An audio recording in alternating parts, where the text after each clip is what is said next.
उत्तर प्रदेश में इस टाइम एक फैसले को लेकर खूब बवाल मचा हुआ है, जिसमें यूपी सीएम की तरफ से एक आदेश दिया गया है कि कांवड़ यात्रा का जो रूट है, यानी कांवड़िए जिस रास्ते से गुजरेंगे उसमें मौजूद सभी खाने पीने की दुकानों पर, फिर वो होटल हो, ढाबा हो या फिर रोड किनारे लगा हुआ कोई ठेला ही क्यों ना हो, उन्हें अपनी दुकानों पर नेम प्लेट लगानी होगी। मतलब दुकान का मालिक कौन है उसे अपना नाम डिस्प्ले करना होगा। और ऐसा इसलिए किया गया ताकि कांवड़ यात्रियों की आस्था की पवित्रता बनी रहे। इसके अलावा हलाल सर्टिफाइड प्रोडक्ट बेचने वालों के खिलाफ कार्यवाही भी होगी। अब जैसे मुजफ्फरनगर में एक चाय की दुकान थी जिसका नाम था चाय लवर पॉइंट, अब इस दुकान का नाम बदलकर हो गया है वकील अहमद टी स्टॉल। एक ढाबा था जिसका नाम था संगम शुद्ध भोजनालय, अब नाम बदलकर हो गया है सलीम भोजनालय। एक आम के ठेले वाले ने भी ठेले पर अपने नाम का पोस्टर लगा दिया। अब अगर इस पूरे आदेश को एक लाइन में कहा जाए तो ये खुल्लम खुल्ला हिंदू मुस्लिम या कह सकते हैं बाइकॉट मुस्लिम का एक पार्ट है। धर्म के नाम पर भेदभाव है और ऐसा पहले कभी नहीं हुआ है।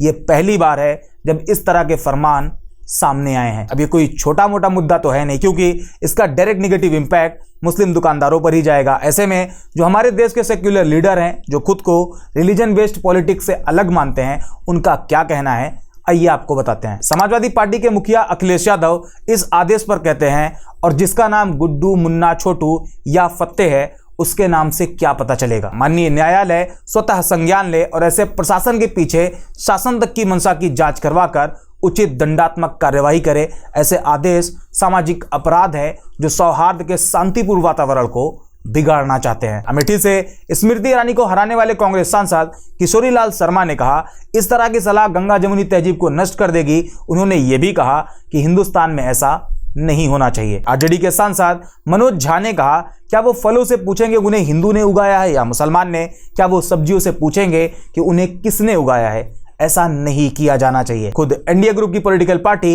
इस फैसले को क्रिटिसाइज कर रही। एनडीए की एक पार्टी जेडीयू के लीडर केसी त्यागी ने कहा, इससे भी बड़ी कांवड़ यात्रा बिहार में होती है, वहां ऐसा कोई आदेश प्रभावी नहीं है। लगाए गए प्रतिबंध सबका साथ, सबका विकास, सबका विश्वास का उल्लंघन है, जिसकी बात प्रधानमंत्री करते हैं। एनडीए की एक और पार्टी आरएलडी के त्रिलोक त्यागी ने कहा, गांधी जी, चौधरी चरण सिंह और अन्य महानुभावों ने धर्म और जाति को पीछे रखने की बात कही है। अब नेता राजनीति में धर्म और जाति को आगे बढ़ा रहे हैं। मुझे लगता है कार्यवाही सही नहीं है। एनडीए के एक और लीडर चिराग पासवान ने कहा, जब भी जाति धर्म के नाम पर कोई विभाजन होता है तो मैं इसका बिल्कुल समर्थन नहीं करता। खुद बीजेपी के सीनियर लीडर मुख्तार अब्बास नकवी ने कहा था, कुछ अति उत्साही अधिकारियों के आदेश हड़बड़ी में गड़बड़ी वाली अस्पृश्यता की बीमारी को बढ़ावा दे सकते हैं।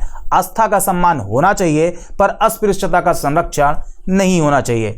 जन्म जात मत पूछिए का जात अनुपात, रैदास पूत सब प्रभु के, कोई नहीं जात को जात। हालांकि बाद में नकवी अपने रुख से पलट जाते हैं। इसी तरह कई और लीडर ने भी इस फैसले के खिलाफ बोला तो कई लीडर ने इसका सपोर्ट भी किया। बट अगर इस फैसले को एक पल के लिए सही मान भी लिया जाए कि मुस्लिम दुकानों से सामान खरीदना या ना खरीदना कांवड़ यात्रियों की आस्था से जुड़ा है और आस्था से खिलवाड़ नहीं होना चाहिए, तो क्या जो हलाल सर्टिफाइड प्रोडक्ट बैन कर दिए गए, जिससे मुसलमानों को हराम हलाल का फर्क मालूम चलता था और कुरान में भी हराम छोड़ हलाल चीज इस्तेमाल करने को कहा गया है और मुसलमान अपनी उसी आस्था को फॉलो करते हैं, ऐसे में हलाल सर्टिफिकेट हटा देना क्या मुसलमानों की आस्था के साथ खिलवाड़ नहीं है?